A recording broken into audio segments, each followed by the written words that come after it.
ओम शांति। 16 जनवरी 1975। विश्व परिवर्तन के आधार मूर्त। स्वयं को परिवर्तन किया हुआ अनुभव करते हो। अगर आधार मूर्त संपूर्ण परिवर्तन की अभी स्वयं में कमी महसूस करते हैं तो फिर विश्व परिवर्तन कैसे होगा? आधार मूर्त स्वयं अपने लिए ही कुछ समय की आवश्यकता समझते हैं या विश्व परिवर्तन के लिए अभी समय चाहिए, यह संकल्प उत्पन्न होता है। आधार मूर्त के दृढ़ संकल्प में कभी हलचल के संकल्प रहते हैं तो विनाश अर्थ निमित्त बनी हुई आत्माओं में कभी जोश कभी होश आ जाता है। आधार मूर्त आत्माओं का संकल्प ही विनाश अर्थ निमित्त बनी हुई आत्माओं की प्रेरणा का आधार है। तो अपने आप से पूछो कि प्रेरक शक्ति सेना का संकल्प दृढ़ निश्चय बुद्धि है और स्वयं एवर रेडी है। जैसे यज्ञ रचने के निमित्त ब्रह्मा बाप के साथ ब्राह्मण बने तो यज्ञ से प्रज्वलित हुई यह जो विनाश ज्वाला है, इसके लिए भी जब तक ज्वाला रूप नहीं बनते तब तक यह विनाश की ज्वाला भी संपूर्ण ज्वाला रूप नहीं लेती है। यह भड़कती है फिर शीतल हो जाती है। कारण क्योंकि ज्वाला मूर्त और प्रेरक आधार मूर्त आत्माएं अभी स्वयं ही सदा ज्वाला रूप नहीं बनी है। ज्वाला रूप बनने का दृढ़ संकल्प स्मृति में नहीं रहता है। इसलिए 16 जनवरी 1975 की क्या सुना? विश्व परिवर्तन के आधार मूर्त स्वयं को परिवर्तन की अनुभव करते हो। अगर आधार मूर्त संपूर्ण परिवर्तन की अभी स्वयं में कमी महसूस करते हैं तो फिर विश्व परिवर्तन कैसे होगा? आधार मूर्त स्वयं अपने लिए ही कुछ समय की आवश्यकता समझते हैं या विश्व परिवर्तन के लिए अभी समय चाहिए, यह संकल्प उत्पन्न होता है। आधार मूर्त के दृढ़ संकल्प में कभी हलचल के संकल्प है तो विनाश अर्थ निमित्त बनी आत्माओं में कभी जोश कभी होश आ जाता है। आधार मूर्त आत्माओं का संकल्प ही विनाश अर्थ निमित्त बनी हुई आत्माओं की प्रेरणा का आधार है। तो अपने आप से पूछो कि प्रेरक शक्ति सेना का संकल्प दृढ़ निश्चय बुद्धि है और स्वयं एवर रेडी है। जैसे यज्ञ रचने के निमित्त ब्रह्मा बाप के साथ ब्राह्मण बने तो यज्ञ से प्रज्वलित हुई यह जो विनाश ज्वाला है, उसके लिए भी जब तक ज्वाला रूप नहीं बनते तब तक विनाश की ज्वाला भी संपूर्ण ज्वाला रूप नहीं लेती। यह भड़कती है फिर शीतल हो जाती है। कारण क्योंकि ज्वाला रूप ज्वाला मूर्त और प्रेरक आधार मूर्त आत्मा अभी स्वयं ही सदा ज्वाला रूप नहीं बनी है। ज्वाला रूप बनने का दृढ़ संकल्प स्मृति में नहीं रहता है। विश्व परिवर्तन के आधार मूर्त स्वयं को परिवर्तन किया हुआ अनुभव करते हो।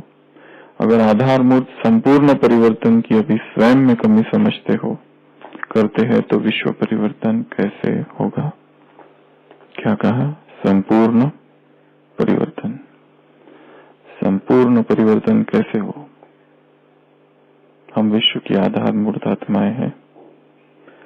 कभी ज्वाला कभी शीतल यह स्वरूप ना हो।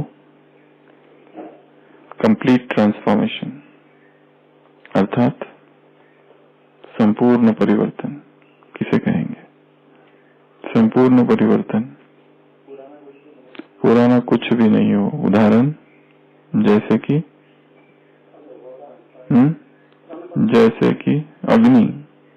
अग्नि में कोई वस्तु डाल दी जाए तो नष्ट हो जाती है, फिर वो पुराने जैसी नहीं हो सकती जैसे पहले थी। आग में डालने, अगर ये पेपर को आग में डाल दो तो जो आग से निकलेगा वो वापस ये पेपर नहीं बन सकता। तो आग में पांचों ही तत्वों में आग एक ऐसी वस्तु है, एक तत्व ऐसा है कि जिसमें वस्तु जाते ही संपूर्ण परिवर्तन को प्राप्त हो जाती है। बाकी तत्वों में भी हो सकती है परंतु आग में सबसे ज्यादा।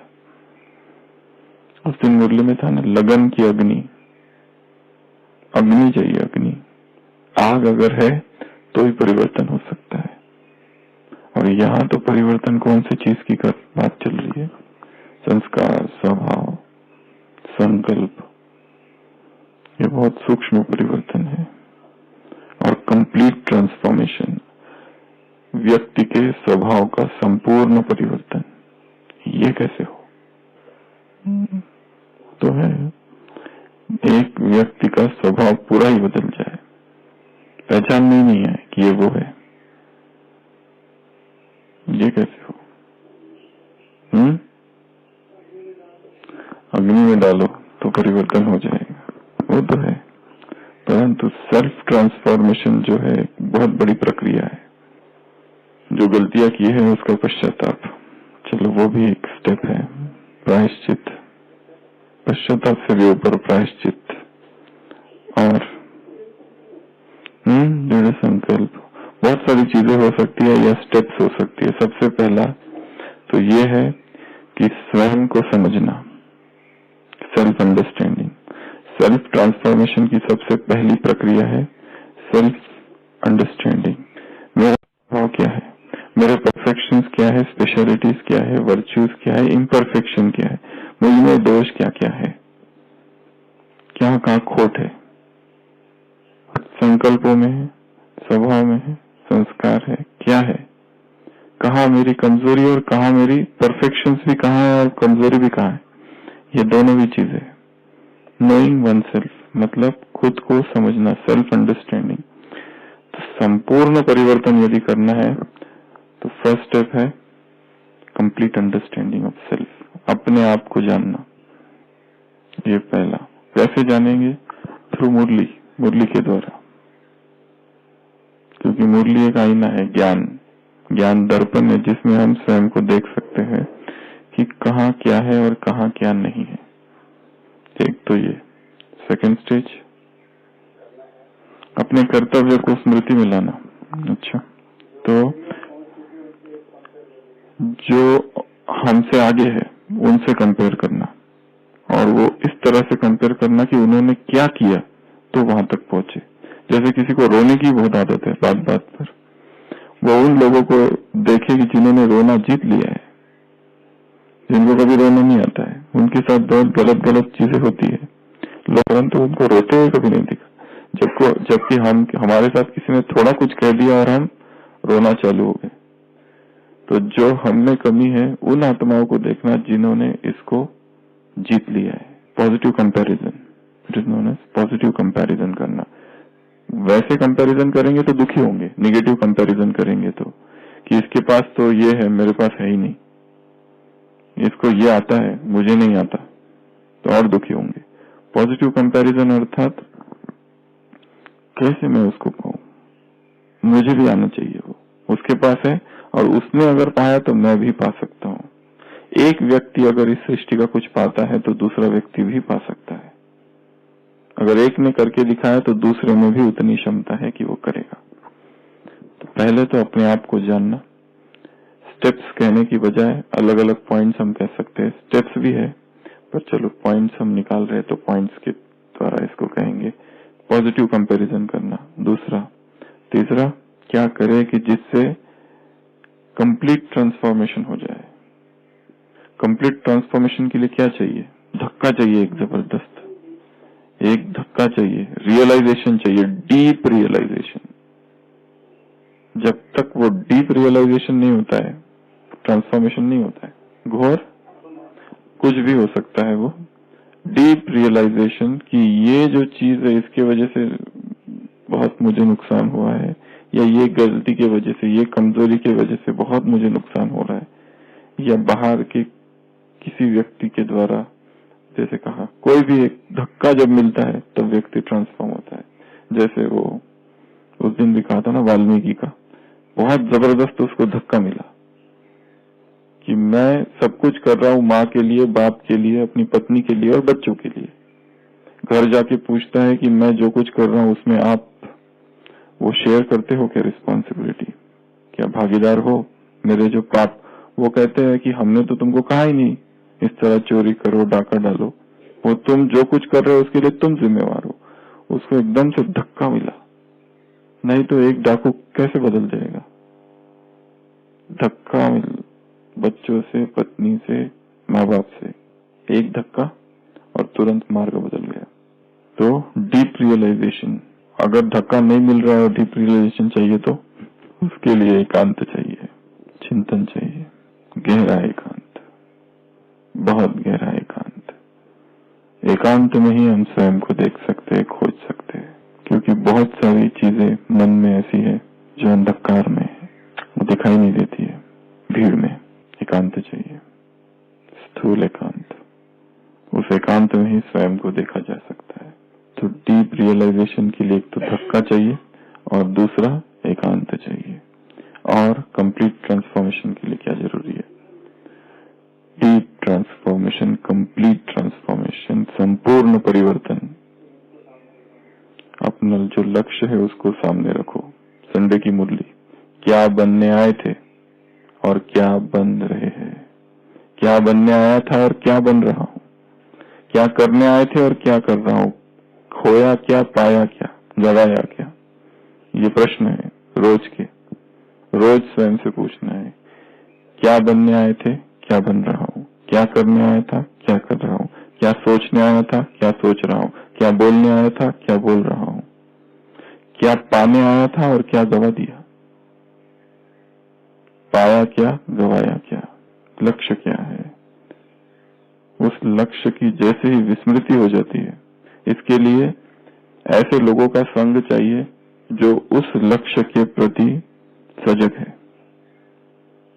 इस परिवार में भी, जो परिवार में तो है परंतु सजग नहीं है, लक्ष्य विस्मृत हो चुका है, व्यर्थ की बातों में उलझ गए, वैसे ही व्यवहार कर रहे हैं जैसे संसार के लोग, जैसे ज्ञान में ही नहीं है।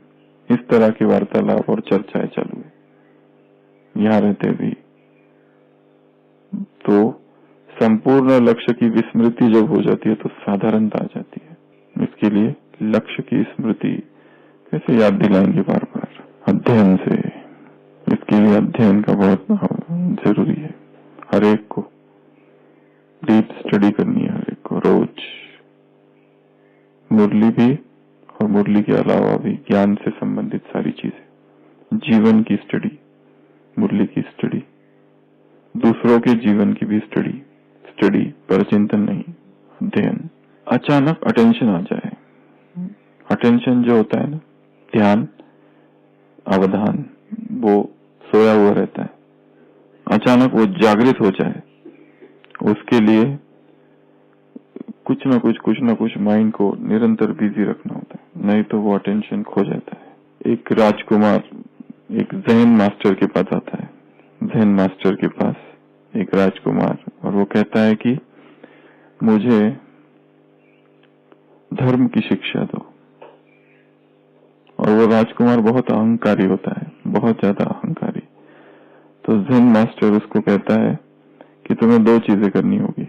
एक चीज करनी होगी, तुम्हें चेस खेलना तो आता है? वो कहता है मैं मास्टर हूँ चेस में। तो ये जो मेरे जो दूसरे शिष्य है बेचारे, उनको तो थोड़ा बहुत ज्ञान है, ज्यादा है नहीं, बचपन से यही है, सन्यासी बन गए मेरे पास। तो तुमको उनके साथ चेस खेलना है, किसी एक व्यक्ति के साथ, और जो भी हार जाएगा उसका सर काट दिया जाएगा, ऐसी शर्त रखता है। तो वो तो प्रिंस जो होता है वो तो बहुत अहंकारी होता है कि उसे तो जीतना ही है, क्योंकि वो जीता ही है हमेशा, कभी हारा नहीं है। तो खेलने बैठता है उसके साथ और देखता है वो सामने का शिष्य एकदम युवा, वो भी युवा, वो दोनों ही युवा, पर देखता है उसको तो कुछ भी नहीं आता है, चेस की कोई भी चाल उसको ढंग से आती नहीं है। और फिर वो एकदम मन में संकल्प चलने लगते हैं कि मैं यहाँ किस लिए आया था, ज्ञान प्राप्त करने, धर्म की शिक्षा लेने। अगर मैं जीत गया तो बेचारा ये तो गया, सामने का जो शिष्य है वो तो उसकी मृत्यु हो जाएगी मेरे वजह से। तो एकदम से मन थोड़ा उसका परिवर्तन होता है और वो सोचता है कि मैं इस खेल को हारूंगा, अब इस खेल को मुझे हारना है। परंतु हारना तो कभी उसने सीखा नहीं था, तो हारने के लिए उसे बहुत ज्यादा अटेंशन देना पड़ा।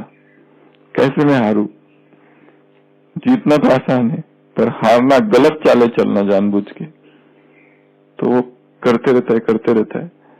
तो गुरु बीच में आता है, कहता है बस स्टॉप कर दो। यहाँ से तुम्हारे अंदर दो भाव यहाँ जागृत हुए जो अब तक कभी नहीं हुए थे। एक तो रहम, उसने कभी सीखा ही नहीं था रहम, और दूसरा अटेंशन। अचानक से एक अटेंशन जागृत हो गया, ऐसा अटेंशन कभी था नहीं उसके पास। तो अटेंशन जो होता है वो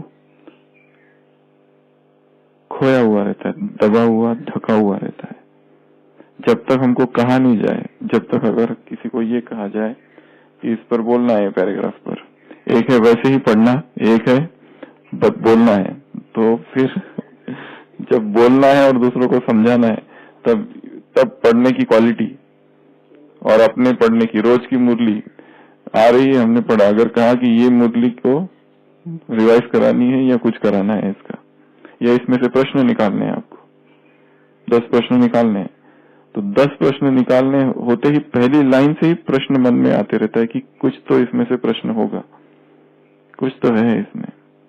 तो अटेंशन की क्वालिटी बढ़ जाती है। लेवल ऑफ अवेयरनेस, सजगता, जागरूकता, बस धर्म अर्थात धर्म की परिभाषा ही जागरूकता है। धर्म ये नहीं है ये अच्छा है ये बुरा है, वो ऐसा है ये वैसा है। जागरण, धर्म अर्थात जागरण, अवेयरनेस, रीअवेकनिंग, हर चीज जागरण की अवस्था में करना।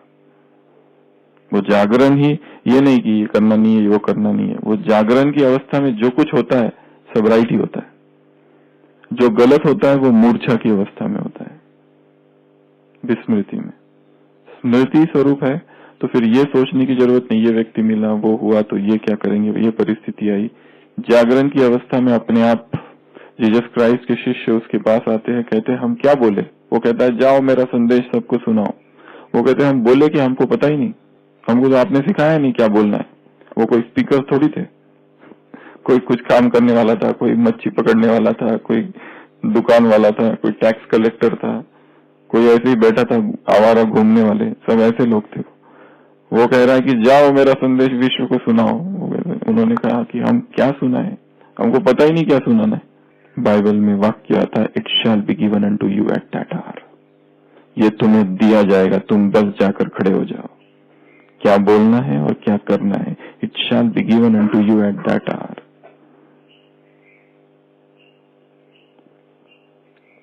Seek ye first the kingdom of God and his righteousness.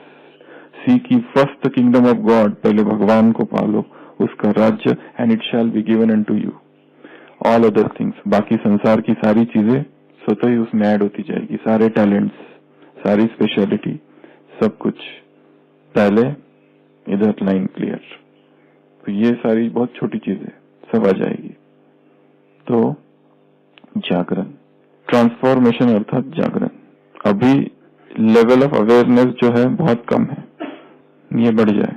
जैसे उस दिन भी बताया था ना, अगर एक वुड, एक लकड़ी का ऐसा एक क्या कहेंगे उसको, लॉग ऑफ वुड अगर रखा जाए, ऐसी लकड़ी, और उसके ऊपर चलने को कहा जाए तो आराम से चलते हैं, नीचे रखी हुई है।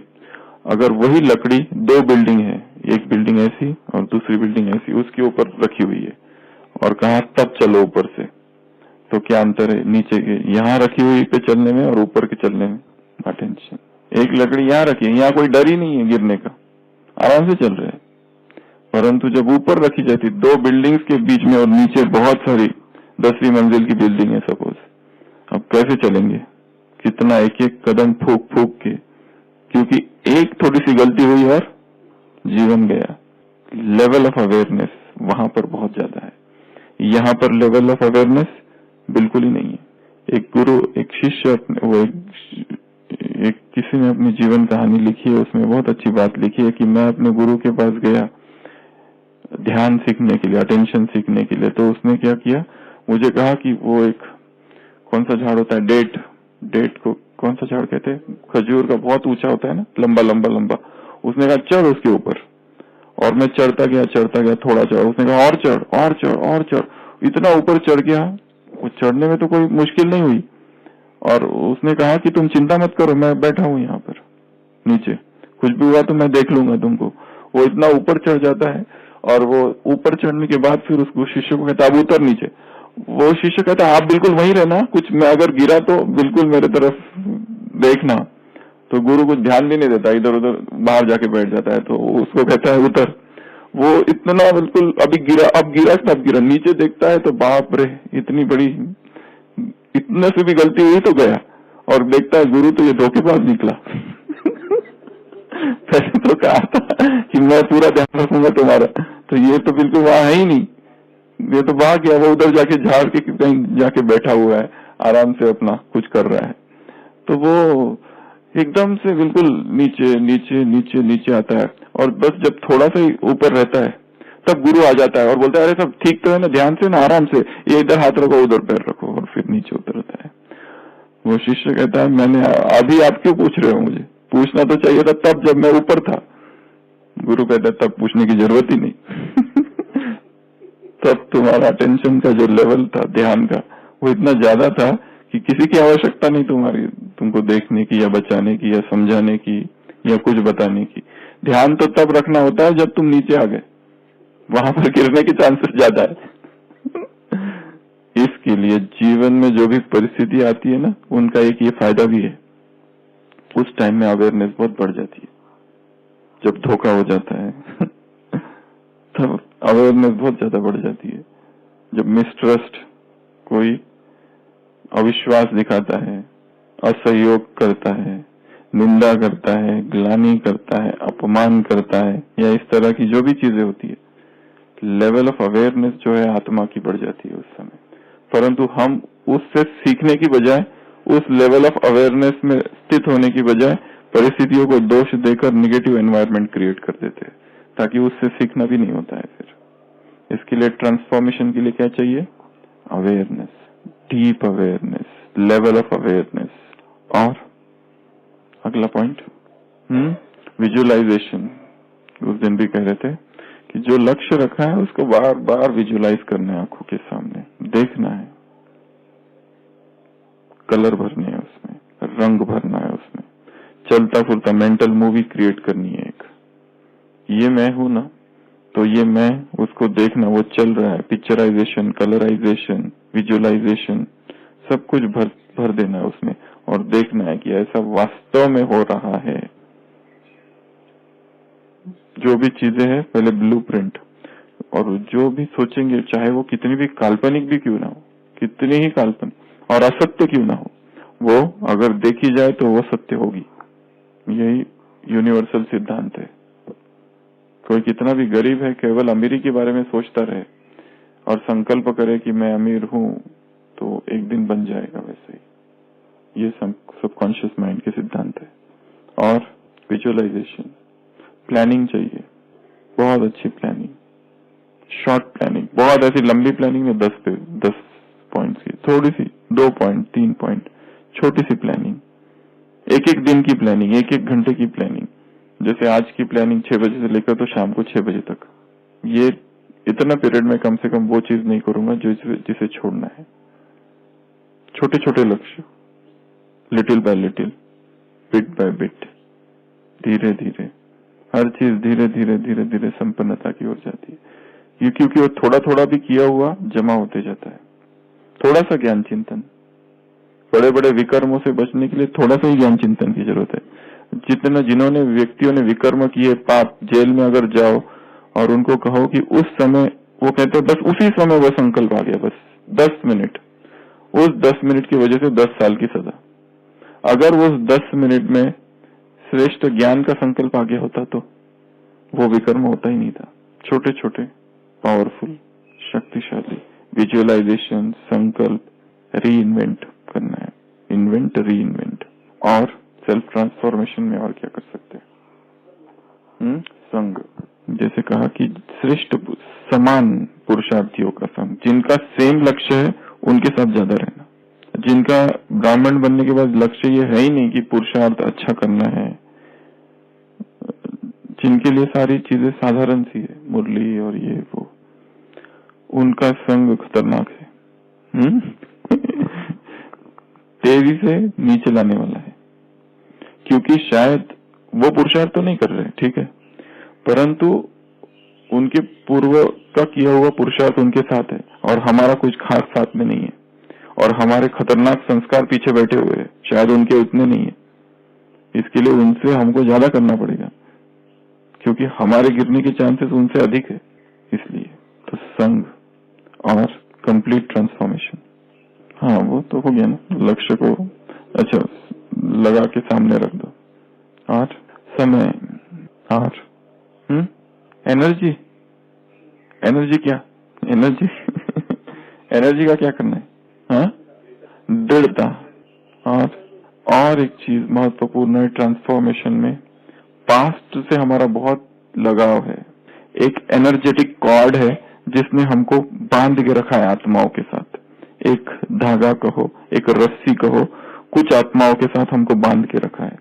वो बांधना जो हो सकता है घृणा के कारण, बदले के कारण भी हो सकता है। उसने हमारे साथ ऐसा ऐसा किया, हमने माफी नहीं किया उस आत्मा को, इसके लिए एक इनविजिबल कॉर्ड है उसके और मेरे बीच, और उसने मुझे बांध रखा है, और उसके वजह से मैं आगे नहीं जा सकता। फिर अपमान किया है, धोखा दिया है, ध्यान नहीं दिया है, असहयोग दिया है, कुछ और किया है, साथ में हमारे साथ अच्छा व्यवहार नहीं किया है, उस आत्मा की एकदम स्पष्ट स्मृति है कि इसने ऐसा किया है मेरे साथ। ऊपर से हम तो कहते हैं हम शुभ चिंतक है, परंतु कॉर्ड है एक इनविजिबल एनर्जेटिक कॉर्ड। साइकोलॉजी में इसको कहते हैं इनविजिबल एनर्जेटिक कॉर्ड, जो हमारी एनर्जी को पुल करता है, खींचता है। तो उन आत्माओं को हमें मुक्त होना होगा उनसे। ये बहुत ही इनविजिबल इमोशनल लेवल पे सारा कुछ है, क्योंकि हर आत्मा जैसी दिख रही है इतनी सिंपल नहीं है, इतनी कॉम्प्लिकेटेड है, इतने कॉम्प्लेक्सेस है अंदर। हमारे पास कितनी सारी बहनें और भाई और ये लोग आते हैं, वो सब इतना अच्छा अच्छा ज्ञान सुनाते हैं, पर खुद ही कहते हैं हम दुनिया को सुनाते हैं और सब अच्छा है, परंतु हम खुद डिस्टर्ब है कोई ना कोई कारण से। ज्ञान तो बहुत है, कल भी एक बहन जी कह रहे थे ज्ञान बहुत ज्यादा है, ज्ञान सब स्पष्ट है और सारी पॉइंट्स है, सुनाते हैं, अच्छा अच्छा क्लास कराते हैं, सब कराते हैं, परंतु आंतरिक डिस्टर्बेंस है। लिटिल बाय लिटिल करना चाहिए ज्ञान धीरे धीरे धीरे धीरे हर चीज जो है ना बहुत, क्योंकि ये जल्दी वाला नहीं। एक व्यक्ति के कितने रूप है, एक तरफ बहुत अच्छा योगी है, तपस्वी है, ज्ञानी है, वक्ता है, सब है, परंतु दूसरी तरफ वही व्यक्ति भयभीत भी है अंदर से, वही व्यक्ति असहाय महसूस करता है, वही व्यक्ति एक तरफ चाहता है कि मुझे अकेला अकेला लग रहा है, एक तरफ तो हम चर्चा कर रहे परमात्मा हमारे साथ है, निरंतर वो साथ चलता है, उसकी छत्र छाया, और उसी 24 घंटे में 10 मिनट अकेलापन कि मैं अकेला हूं, कोई मुझे चाहिए, असहाय हूं, कोई भी साथ नहीं है। कितनी परते है चेतना पर, परते ही परते है, परते ही परते है, परते ही परते। और सबसे पहली पॉइंट जो कही थी ट्रांसफॉर्मेशन में, स्वयं को स्वीकार करना। अगर ये मेरा श्रेष्ठतम स्वरूप सत्य है तो ये जो निम्नतम है ये भी मैं ही हूं, ये भी उतना ही सत्य है जितना कि वो। ये दोनों अपने दोनों ही तल को स्वीकार करना, दोनों ही लेवल को, दोनों ही साइड्स को, कि ये अगर मैं हूं जिसे एकदम एकांत प्रिय है, तो ये दूसरी तरफ मैं भी हूं, ये भी मैं ही हूं जो एकदम खोया हुआ है संसार की बातों में, बोलने पर कंट्रोल ही नहीं, ये भी मैं ही हूं। एक तरफ है कि बोलने की इच्छा नहीं, दूसरी तरफ ये है कि रोकने का कंट्रोल नहीं। करते हैं बहुत सारी। वैराग जो होता है ना, वो ऐसा नहीं कि परमानेंट हो गया वैराग, एक दिन में वैराग राग, वैराग राग, वैराग राग, ब्रह्मचर्य और ब्रह्मचर्य बैलेंस रखा हुआ है। अच्छा बुरा, पॉजिटिव भी संकल्प आते हैं, निगेटिव भी आते हैं। एक तरफ तो विश्व के प्रति शुभ चिंतन, दूसरी तरफ निगेटिव भी आते हैं। ये इसने मेरे साथ ऐसा कि अपने आप की ही स्टडी करनी है, अध्यात्म अर्थात सेल्फ स्टडी। और एक चीज है सेल्फ ट्रांसफॉर्मेशन में, सेल्फ लव चाहिए। हमारा स्वयं के प्रति ही बहुत नफरत है अंदर, अपने अंदर जो बुराई है उसको भी स्वीकार करना है। यदि ये मैं हूं तो ये भी मैं ही हूं। हम सबसे प्रेम करते हैं परंतु स्वयं से नहीं करते, स्वयं को हमने रिजेक्ट कर रखा है अंदर से, एक सूक्ष्म नफरत है। हमने शायद जो भी किया उसके प्रति भी नफरत है। एक रीति से फायदा कर रही है वो, परंतु वो नेगेटिव एनर्जी है। फिर भी पहले तो सेल्फ लव चाहिए कि स्वयं को मैं जो हूं, मैं जैसा हूं स्वीकार करता हूं, with all imperfections, with all perfections. जो गलतियां हैं, जो कमियां हैं वो है, क्योंकि वो था तो मैं ही ना। चाहे भिन्न भिन्न परिस्थितियों ने उसको बाहर निकाला, पर था मैं ही। इसके लिए वो भी चाहिए। ये बहुत बड़ा विषय है, इस पर सभी चिंतन कर सकते हैं। संपूर्ण परिवर्तन। कौन कौन सी पॉइंट्स बताई हमने? फिर से रिवाइज। पहले तो सेल्फ अंडरस्टैंडिंग, दूसरा धक्का रियलाइजेशन, रियलाइजेशन का वो धक्के से अच्छा, फिर पॉजिटिव कंपैरिजन, फिर संग कंपनी, फिर अटेंशन। अटेंशन भी संपूर्ण अटेंशन, और अटेंशन ऐसी चीजें कर लेना है कि जिससे अटेंशन बढ़ जाए। जबरदस्ती कर लेना है ऐसी चीजें, हाँ ऐसी चीजें करना है कि जिससे अटेंशन बढ़ जाए। फॉर एग्जाम्पल मुरली पढ़ना, वरदान पढ़ा, अब ऐसे पढ़ो कि जैसे ये वरदान मुझे किसी को सुनाना है 10 मिनट के बाद। कितना ज्यादा अटेंशन होगा? 10 मिनट के बाद ही किसी को समझाना है तो ज्यादा अटेंशन बढ़ जाएगा उसमें। वो मार्क ट्वेन ने लिखा हुआ है, वो और उसके मित्र बचपन में जाते थे, बहुत यात्राएं करते थे, एडवेंचर्स। उसने किताब भी लिखी ना, एडवेंचर्स ऑफ सैम। तो इस तरह से हकलदोरी सिन अलग अलग। तो उसने अपने लिए लिखा है कि जाते थे, बहुत सारे मित्र मिलकर, दीवार आ जाती थी बीच में। अब इतना कौन कूदेगा उस दीवार को? सब एकदम आलसी हो जाते थे दोस्त। फिर क्या करते थे? अपनी अपनी टोपी निकाल के उधर फेंक देते थे। अब कूदना ही है नहीं तो टोपी कहां से मिलेगी? तो कुछ कुछ चीजें स्वयं को जबरदस्ती करा लेनी, जबरदस्ती करना ही है। बस संकल्प कर लिया 2 बार ये करना है, हमेशा एक बार करते हैं, आप समझ लेना 2 बार पनिशमेंट ये करनी है। लोग अमृत वेला मिस हो जाए तो पनिशमेंट क्या देते हैं? आज नाश्ता नहीं करेंगे, ये स्वयं को पनिशमेंट देते हैं। ऐसे भी है ना। और फिर दोपहर में टूट पड़ते भोजन पर ऐसी पनिशमेंट नहीं देना। पनिशमेंट ज्ञान योग की पनिशमेंट स्वयं को देना है कि अभी बाबा के कमरे में जा रहा हूं ना, 1 घंटे के अंदर तक निकलूंगा ही नहीं यहां से, चाहे जो करना है करो अंदर। क्यों करेगा? जो भी करना, इतना ऐसा तो नहीं करेगा क्योंकि वो स्मृति भी तो रहेगी क्यों बैठा हूं। तो ज्ञान योग से संबंधित पनिशमेंट देनी है स्वयं को, सेल्फ पनिशमेंट, कि अभी जबरदस्ती चिंतन करना ही है एक टॉपिक पर, चाहे कुछ भी हो जाए। 50 पॉइंट तो निकलने चाहिए, 10 निकलेंगे, 20 निकलेंगे, फिर बहुत हो गया, बाप रे भारी हो रहा है दिमाग, परंतु करना है। कुछ कुछ चीजें जबरदस्ती करनी होती है, जबरदस्ती। मेडिकल में हम लोग जब पढ़ते थे तो ऐसे ऐसे फॉर्मूले और इतनी चीजें याद रखनी पड़ती थी, इतना ये लगता था ये कौन करेगा ये सब सब नई नई बातें थी और इतना कुछ लगता था। परंतु जो दोस्त लोग होते थे, जब उनको देखते थे, अरे इसको ये भी पता है, वो भी पता है, फिर वो मंगाता है कि हमको भी पता रहना चाहिए। वो डिस्कशन जब करते थे तब कोई इंटरेस्ट आता था, नहीं तो अकेले पढ़ते रहो तो पूरी नींद ही नींद, भयंकर नींद कुछ समझ में नहीं आता। पढ़ लिया पूरा चैप्टर कंप्लीट, एक चैप्टर पढ़ लिया 15-20 पेजेस का, 30 पेजेस का, और उसके बाद में कोई पूछे एक प्रश्न उसके ऊपर तो कुछ भी पता नहीं, क्यों क्या पढ़ा हमको ही नहीं पता। तो अवेयरनेस लेवल नहीं था हाइटेंड, और जबरदस्ती स्वयं को झोंक देना है उसमें, क्योंकि ये माइंड जो है ना, उसको ऐसी उसकी गर्दन पकड़ के ऐसे उसको डुबोना पड़ता है, क्योंकि उसको अच्छा नहीं लगता है। ऐसी गर्दन पकड़ना है और ऐसे डुबोना है उसको। वो तो डूबना ही नहीं चाहता उसे थ्योरेटिकल नॉलेज है कि डूबना है, पर चाहता नहीं है। उसको जबरदस्ती करना होता है कुछ कुछ चीज। Comfort zone, path of least resistance, ऐसे पथ पर चलना चाहता है कि जहां बिल्कुल भी कोई काटे नहीं है, कोई कुछ बोले नहीं, आराम से बिल्कुल निकल जाए। राजपथ का चाहता है, माइंड को राजपथ चाहिए, परंतु ये कटीली पगडंडी है, वहां से गुजरना है तो ज्यादा अनुभव आएगा। तो और इस पर चिंतन कर सकते हैं, संपूर्ण परिवर्तन, ट्रांसफॉर्म।